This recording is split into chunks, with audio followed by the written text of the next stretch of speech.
Hi everyone. Thanks for joining today. It's a very interesting and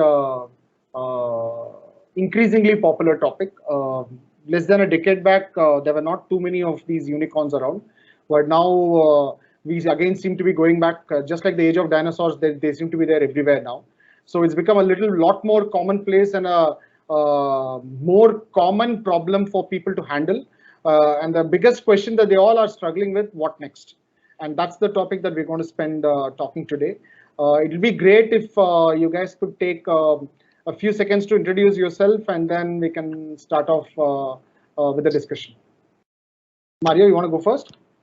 Sure, Kieran. First of all, a pleasure to be here today at this panel. My name is Mario Aquino. I'm the managing partner of Future Labs Ventures. I personally spent my 25 years career very much at the intersection of technology, entrepreneurship, and venture capital. Fortunate enough, to almost spend equal amount of time in the US, Europe, and now for the past 8 years in Asia, which in many ways is driving a lot of not only technology-driven innovation, but also business model-driven innovation. And so I was formerly the managing partner of McKinsey Ventures, where we managed 250 million of investment, both in the wild as well as originating new ventures. And since 3 years, I co-founded Future Labs, and we build new digital ventures in partnership with corporations. Pleasure to be here. Great, thanks. Amandeep, would you like to? Yeah. So first of all, thanks, Pranav, for getting me onto the panel. As I said, my name is Amandeep. I have been in the corporate world in India for almost my entire career of about 30 years. Now, last year and a half, I'm actually have started a consulting firm with the name The Sherpas, where I'm founder and the Sherpa in chief, and had the opportunity to work a large part of my career with a very brick and mortar company in India, and was part of the growth journey from, say, about 100 million turnover to multi-billion-dollar turnover in a period of about 15 years. So that's my only experience of working in a unicorn, so to say, environment, right? And was fortunate to work with people like Pranav and others from McKinsey in those days. That's about me. Thank you. Interesting, very interesting. Pranav? Thank you, Kieran. I really appreciate you having me over here with such luminaries. More than anything else, I respect so many people. I'm the current managing partner for Mirai Jamac. We considerably work with royal family investments and infrastructures across the world. We started with Japan, and today we are currently doing critical investments for the UAE market, representing the large family office of Sharjah and RAK. We're building consistent approach of not only utilizing capital which is available around the world, but also looking at potential venture partnerships which need to be consistently built around organizations post-investment. We work very closely within the idea of investment, operations, and strategic growth, with technology as a core integrator around it. People are a central part of it, and we are today really poised to help unicorns, helping potential Deca unicorns, or even looking at organizations that go beyond. That is where we are. Interesting. I would like to start by teasing the panelists with the question or the topic we were just discussing before we started. So what changes from just before unicorn to just after unicorn? Does anything change? What all changes? Any thoughts? Yeah, so let me take a start on that. I think the first thing which really changes is the responsibility of the founders. You are far more responsible now to your stakeholders, shareholders, because till yesterday, you are not a unicorn, and today you are a unicorn, and hence you are on the radar of people around you, right? So it puts a lot more responsibility on the shoulders of the founders beyond the technical innovation or the technology innovation with which they have disrupted the world. I think it's a lot more change to the shareholders in terms of the responsiveness, response. One need not to go into the detail, but one has seen the action on tweet by one of the most celebrated, unicorn or I would say multi-unicorn guy, and how the impact it caused not only on his ecosystem, but on the rest of it. So I think you become much more responsible to the ecosystem. So that's the first change which comes in. Okay. Yeah. Anything else, Mario? Yeah, no, absolutely. I think that there is a number of things that in the transition from unicorn enterprise to much larger business happen, right? Typically that coincides also with an internationalization of the business. But one aspect that I would like to draw is really that time after time we see that those management that have taken the company up to a certain level realize that they need to assemble a professional management team to continue to scale. And I think that there is interesting connotation, because that brings opportunities but also challenges, right? The opportunities are obviously to start becoming a lot more professional. Of course, as a business, you have, as Amit said, much more responsibility. But also the challenge to keep that entrepreneurial drive and not turn into a traditional business, right? With all its complexities, your bureaucracies, your lack of decision making. And so we have seen a lot of these transitions happen properly, but also a few that actually did not pan out very well, where, for example, in a number of cases, the original founders had to come back to kind of reinstill the really entrepreneurship spark, so to speak. Yeah. So interesting. Pranav, anything that you would like to add to this list of the shifts? Kiran, I think I'll quote Spider-Man here, right? And I'll often say that with great power comes great responsibility, trying to tie up with what Aman and what Mario are saying. But, I think one of the things that when you are growing up to be a unicorn, I think the consistent approach of not knowing what is power is often seen as flexibility, and it's seen as the opportunity to do so much. But once you have reached the unicorn status, you don't want to be in a scenario where you give a 6-year-old a bazooka, right? And I think that consistently gives clarity on the fact that what definition of direction you want to go on. And I don't even want to define it as governance. I don't even want to call it an opportunity access. But I think it needs to be evaluated with the maturity of the leader. I am in no way saying that you need to replace the team, but the team needs to be given that clear direction that you are now big enough to make sure that you need to be acting far more responsibly to activate what the customers, or in fact today, after being a unicorn, the society gets impacted on. So I think people minds are critical to really change. So is it a impact which happens right after an external party calls you a unicorn, or is it something that you are working towards? Is a very important perspective, because if you are a startup or a mature company who is working towards the fact that you will be a unicorn, if not today but tomorrow, that needs to be worked towards an undercurrent. Interesting. So it's a lot of change being driven by what the market or the larger society expects from you now that you're on the pedestal of a unicorn. Is that what we are saying? No, I think Aman, let me pick this up. I think it comes from the objective of exit, and maybe Mario and Aman will understand that perspective. That if you are a fly-by-night company, which often venture build is not necessarily the play, and which is the objective. I think if you has a core, has purpose, and you are living by that purpose, then you're very clear that tomorrow that maturity needs to come as a perspective? Aman. Yeah. So I think I'll bring in another perspective.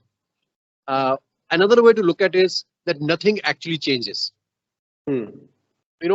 Because only those companies become unicorn who had it in them to scale beyond being unicorns. Correct. So let's investors, the right to the wisdom. They have invested not to convert this into a unicorn and seeing that there is no runway ahead of it. Right. So the companies who become unicorn, they certainly have the runway, and runway is on the basis of the strength, either on the product technology which they are working or on the capability of the founders and the core team which it has. But there are few aspects which some of the unicorns, especially in a boom time like today, they get catapulted into that stature without being that tall in their overall corporate perspective. Approach. Yeah, so they might have hit a unique idea which has catapulted them into that stature, and especially in a boom time like today. But there are so many other aspects of a corporate, right, which they might not have invested in. They didn't get the time to invest in at an earlier stage, right? For example, what Pano said in terms of people processes, what Mario said in other aspects, and what in the corporate governance aspects, right? And is it a founder-led company, or there is enough of talent depth in the company to sustain it in case of, because typically in a unicorn environment today, the founders get reduced to a very small stake. The other day I won't name, I was playing golf with one of the latest unicorn company founders here in Gurgaon, and the guy who's the chief operating officer, he said, I've quit. I said, Baba, your company has just become a unicorn. You are not listed, but that's fine. He said, enough of it. Now, if the company doesn't have the depth, how do you handle such a scenario? So I think these are some of the aspects which. So the perspective is that you have something which is bigger next, hence you are unicorn. Yes. It's actually not unicorn what next. It's actually because there is something which is a larger next, and hence or you're prepared for next, and hence you're a unicorn. While I agree that there could be some cases, edge cases of accidental unicorns, but I don't think that is commonplace. So in that sense, it's always you have a larger thing ahead of you, and hence you are a unicorn. I'm hearing so the pre-unicorn company is very you can't separate it from the founders in most of the cases. And I'm hearing many things about governance and team and continued innovation, etc. So what is this transition? What is this transition from a pre-unicorn status to a post-unicorn status in terms of founder's role? How does it change, and how do the future of the organization in terms of people change? Yeah, Kiran, I think perhaps you're picking up on this and also on what Aman was mentioning. Please do. So look, whether it's the real pivot is at unicorn or happened before. Obviously, it depends. On the actual company, etc. But and in many ways, sometimes happens before. So that in fact, unicorns are well equipped to scale. But we need to also recognize that in a market where there is significant liquidity, the speed at which companies are actually reaching that valuation is actually fast decreasing, right? At some point there is a company that reach that valuation after 8 months of being built, right? And so on and so forth. And so it's incumbent on the founders to be able to make those transition, and by the way, his or her advisors to make that transition. And the transition that Kiran you were calling for is the founders in early stage companies are really the driving force around the execution, right? And very much communication is fairly easy because it's a smaller team. What needs to happen as the company really grows is that the role of the founder changes and become really almost the light that builds that vision and that ultimately true north. But then it's the ability also to delegate and assemble a team that can actually execute for you, as opposed to having to be the bottleneck. What we find most often when the transition doesn't happen is that instead the founder still becomes the central point and the bottleneck for a lot of decision making, which actually then doesn't happen, right? And I think that you're like in the next decade and looking at the newer generation of the unicorns, because of the speed at which they've reached that your like ability to fast your change into a different type of role is very important to the success of the company. Very interesting. Very interesting. Pranav, as a people's person, what's your thought on this? I think fundamentally the play is to make sure that people are ready. I think it's critical to identify internally as well that while you may have founders or co-founders or created co-founders, but fundamentally making sure that the people are ready with the processes which overtake in case the people are not ready. And I think it's not only a response to business, but it's actually a response to the responsibility that you are doing with the shareholders or potentially the customers that are responsible. It can't happen that if your key guy is responsible for customer experience and he moves out right after a potential IPO, the customer experience goes down. Or like Amandeep would often put to us that, their responsibility of in the Siemens business is very, very locational.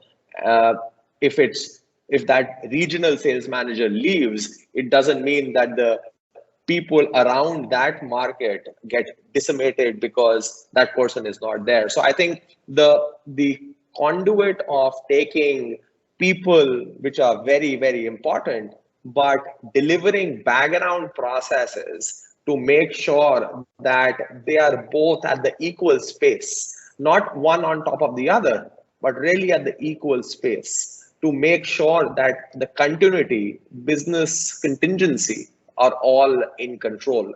I think that becomes a critical ingredient to not only drive business from a delivery standpoint, but also for future growth standpoints as well. You can't have one superstar who is getting all business in. You need to build value to consistently drive value, and that not only comes from the customers from the bottom of the pyramid, but also from people around. So it can't be really one-on-one all the time. It has to be 360 degree.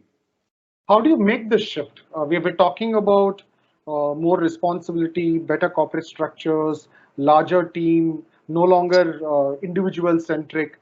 It's a serious transition in the journey of Nexticon, in that sense, something which is more than just a unicorn. How do you continue to keep the ball rolling in terms of growth, in terms of hitting your decacorn status or wherever your journey is, while making such serious internal changes, internal shifts in the way you run, in the way you govern, the way you structure, and the way you manage? How do we? Aman, I'd love to have you speak about this, yes, of how you picked up that. So, the reason why I'm telling you that is because a traditional business going through a transformation with new ideas, but still keeping fundamentals. We'll come to the traditional business in a minute, because traditional businesses have a different context. But I'm saying in Unicorn, they've been on gear 5 all along, and suddenly they're supposed to change, and they're supposed to become more careful, more conscious, more distributed in terms of leadership and management and control. But they're supposed to continue to grow. So how do you manage that shift? So let me give you my perspective on that. I mean, though I'm not an expert, but let's see what is there in there. So if you give it, I'll give you a live example. Look at what happened in Infosys, right? I think they had a clear-cut plan, and I was fortunate to be coached by Hema Ravichandran, who was the director HR in Infosys when transition was happening. Okay, and since I have a ringside view, so to say. There was a conscious effort by the board led by Mr. Narayan Murthy to transition the leadership to the other co-founders, and then from the co-founders to the professionals. I think, and that's one example. Did they hit the air pockets on the route? Yes, they did, right? But did they navigate through that successfully? In my view, yes, they did, right? Now, if you look at another Indian story, Flipkart, okay, right? That company also got transitioned into morphed into a different role, right? So there are companies that have done it successfully. No, to your specific question, what have these companies done? One thing these companies have done very successfully is that they had put a very credible board which had seen these transitions in their careers. Yeah. And they levered a lot on the wisdom and the experience of the board members, right? And it is important that you have on the board people who have seen companies becoming unicorn and staying unicorn or decacorns, right? And those members, so I know, for example, Mr. KV Kamath, right? He was on the board as a chairman for Infosys during this transition phase, and he brought in a lot of value, right? And similarly, if you look at some of the other companies I'm aware of, and I'm sure that with your experience of consulting, investing, etc., you would be able to find a lot of such instances where boards are actively engaged. I think the active engagement of the board in this transition is an absolutely must to make it happen. So to your question that what it needs to happen is an absolutely engaged board. Yeah. Great. Mario, any point of view on this? Well, I think that we spend actually quite a bit of time. After we find that product market fit, right? Then really ensure that scalability of the model, right? So, and it's across your different dimensions, right? We talked a lot about the talent and the team and the founding team, how they need to move to different type of roles. I mean, it's also about infrastructure and processes, right? I think it's very much looking at the entirety of the business. But back to what was said by Aman in the panel here. I think that having an engaged and active board, but it's not like a board that meets every quarter or semi-annual to review the progress. It's actually a board that understands that they need to be an enabler, and they're really hands-on. And actually we spend a lot of time with traditional corporates about governance, and what is the governance that works with startup is not your traditional board. Is those that have experienced this type of transitions successfully multiple times, that instill that confidence that they know what good looks like, even though at times, because the entrepreneurial journey is full of twist and turn, it may not seem that way. And so, but it's really across whole systems, tech, processes and people that we look at that. Kiran, I want to pick the conversation with Mario and Amandeep on this, and a question that's coming to my mind. I've been dabbling with this question. There are companies who are at a multiplier of anything between 1-on-1 or 1 to 100x, or typical numbers that we typically see is 12x based on the businesses they are in. Mario, this, and also traditionally for you, Aman, while I'm starting the conversation with Mario, when you look at restructuring boards or looking at really participating in governance, do you consider the multiplier or the pace that the organization becomes a unicorn define the dimension of the people you are creating under the founder, which you are very, very focused on? Because for organizations that are 1-to-1, you probably have 5 years to do that. But for multipliers, which are 100x, you today may be 50 million in revenue, and just a couple of quarters down, you may be a unicorn of sorts. How do you interpret potential governance, people, as well as technology partnerships in place? No, Pranav, it's a great question. I think, of course, we look at the valuation and multiplier. I think that we've seen something, of course, extraordinary happen, in the past, few years. I think that we all know that there is a market that is full of liquidity, and it's getting more concentrated around fewer and fewer deals. So, of course, market valuations skyrocket. To be fair, if I want to take a bit of a contrarian view of, no matter what valuation it is, we always look to build sustainable businesses that can scale at speed, right? And so we would want to really focus on, is this business really addressing a market pain point, how deep that is, and like, is it scalable, and what do we need to put in place, right? Because we also don't want to do the same mistake that at times happen in the capital markets, of that quarterly or that pressure that is undue. We ultimately need to build businesses for the long term. Having said that, of course, the pressure is much higher when your multiplier means that you need to scale at a much faster rate.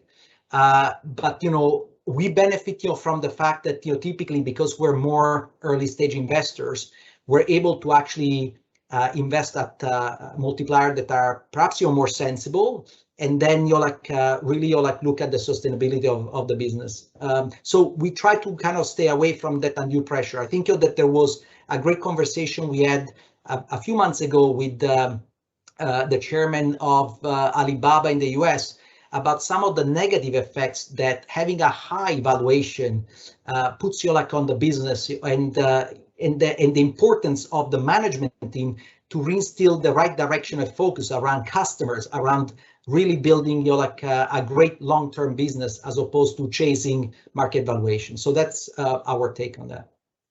Aman? Parna, we had a packet that you won't ask a difficult question. That's the first qualifier, right? You know me. You know me. Once I start, I start.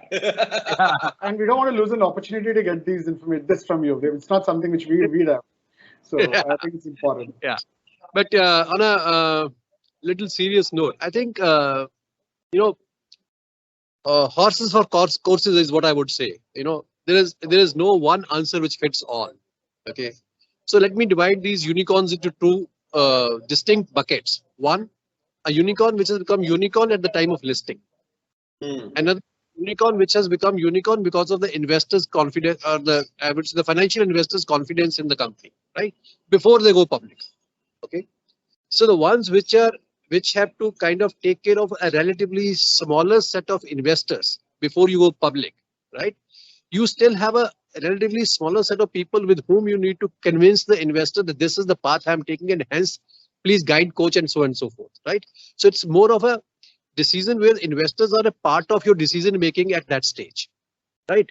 And it's a participative decision, because typically all the investors have a significant stage, and the founder is diluted to a level that he doesn't have all the voting rights and hence swing the way, right?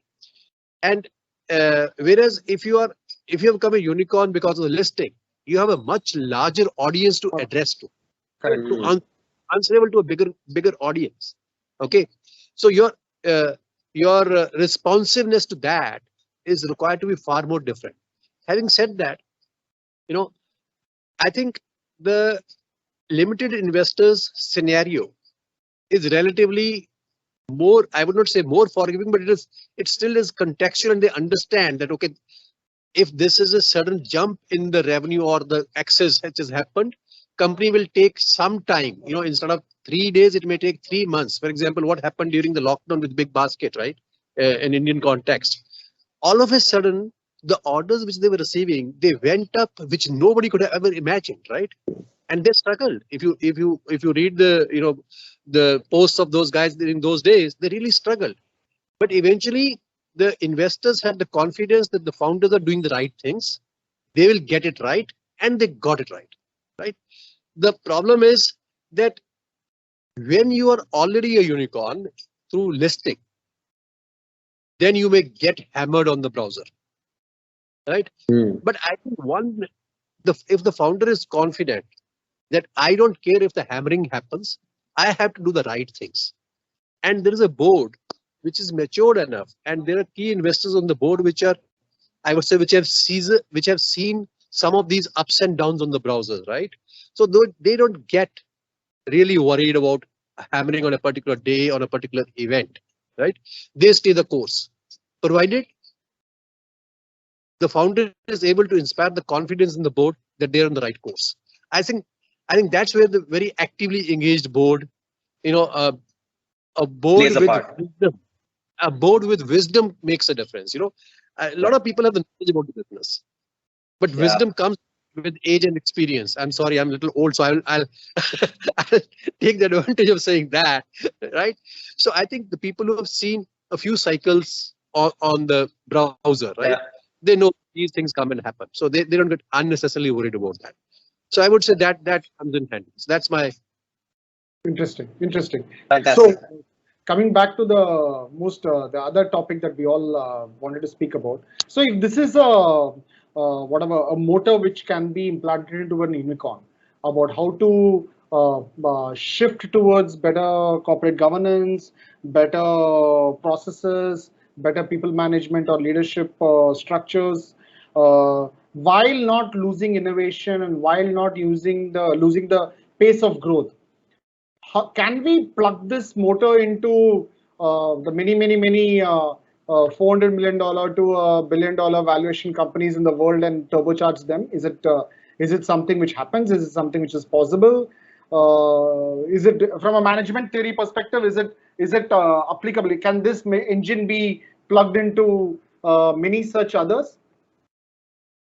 So let me start that, Aman. Actually, let me give you my limited perspective on that. And I think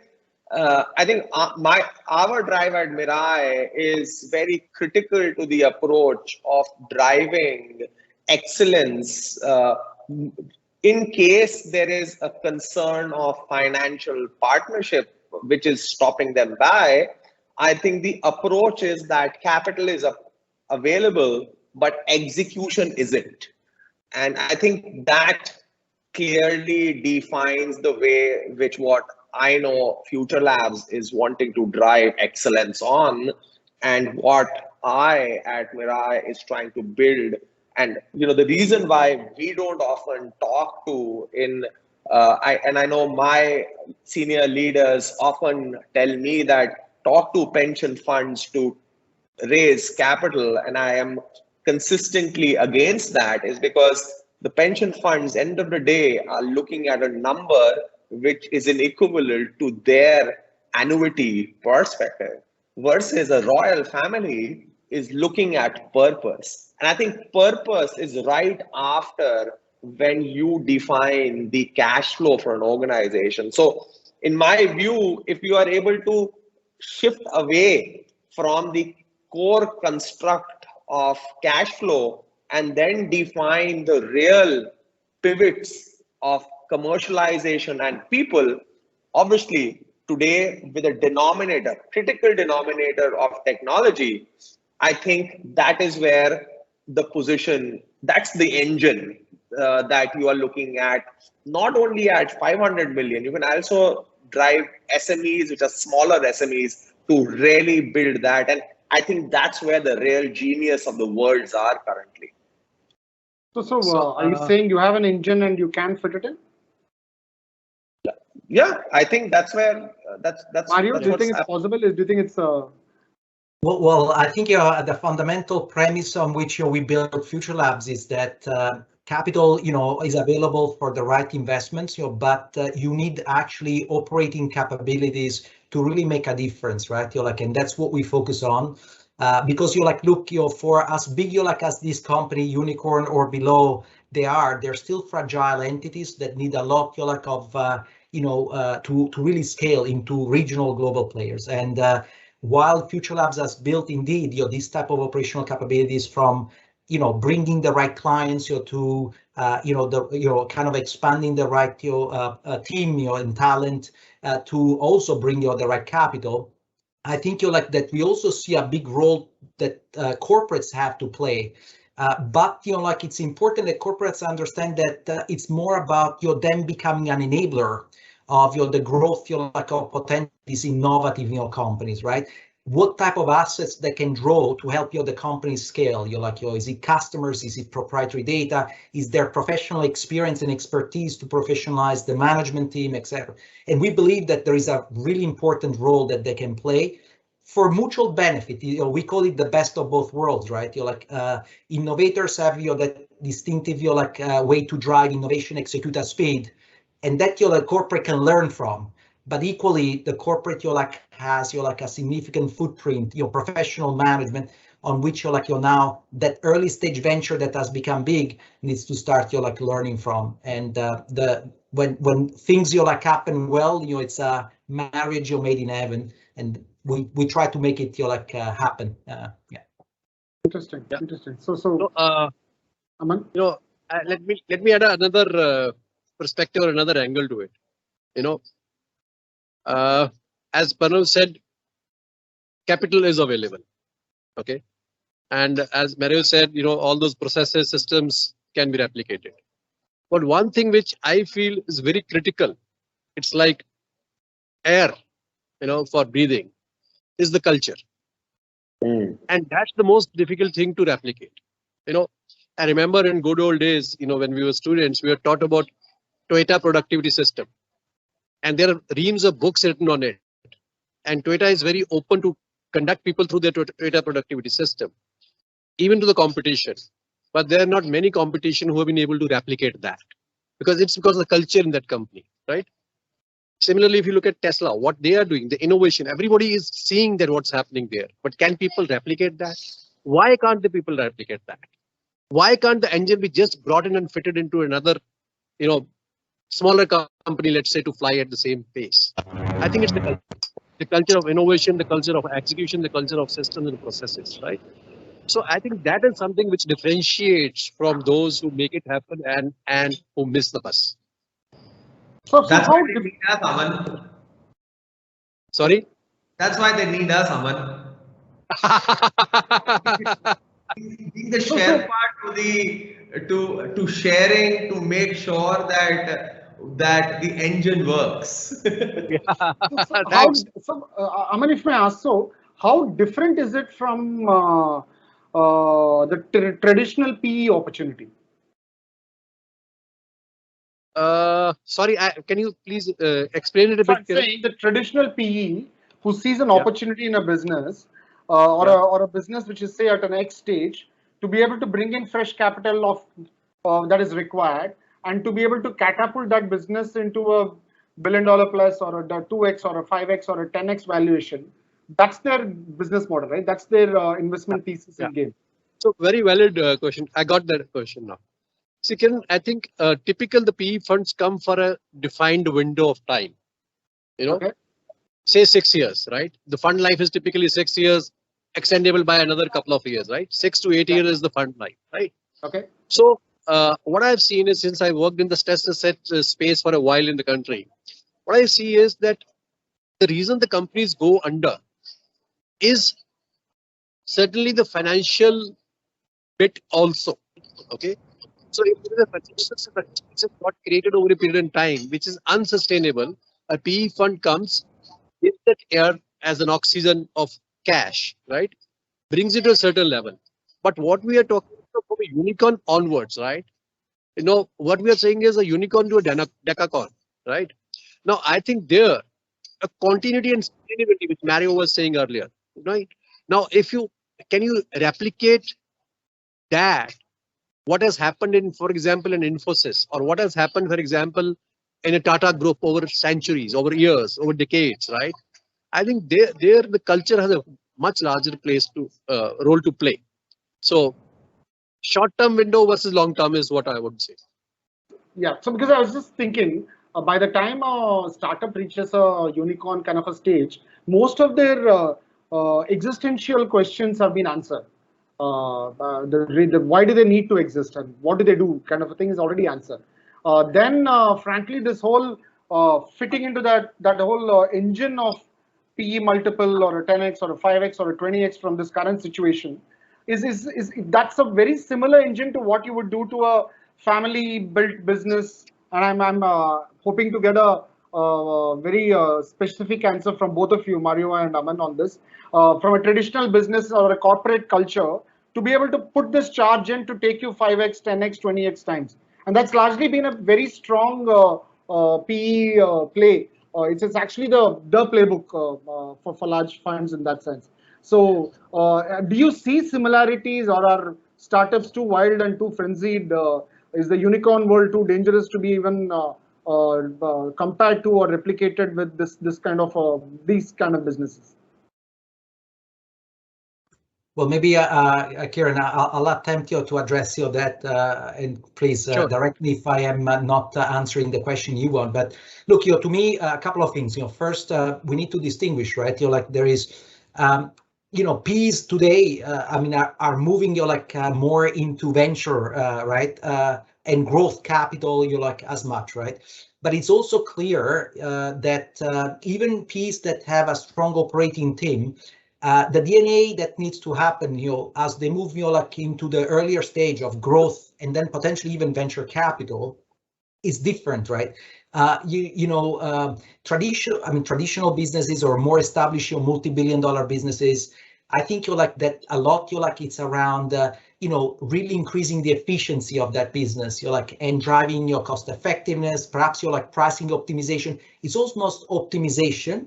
There is a part of financial engineering, but also when you're looking at driving the business, you can unlock a lot.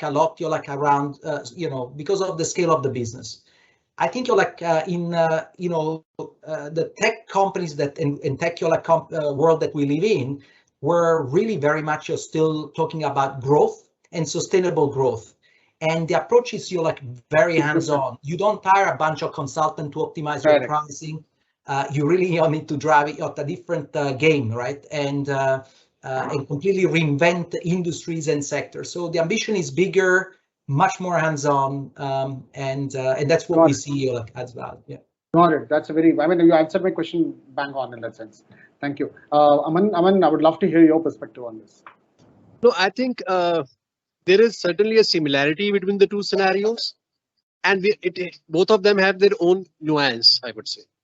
The similarity is that whether it is a private equity firm or a high growth entrepreneurial or a founder-run company like a traditional business like Dalmia Cement, where I worked for a long time, eventually the wealth gets created when the business does better, right? And it does better than the competition. In all the scenarios, in more so in the technology, the winner takes it all.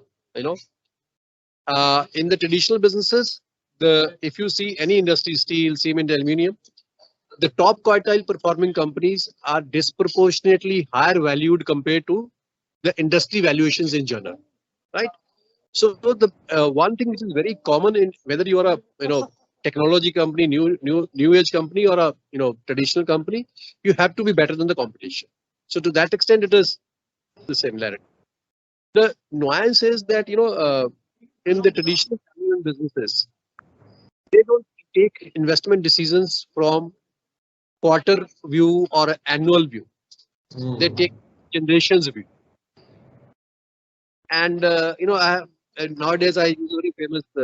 I quote it very often that whatever health Panav you're enjoying today is not a function of what you did with your health a quarter back. It's a function of what did you do with your eating habits, your exercise habits, etc. a decade back. Same as businesses, right?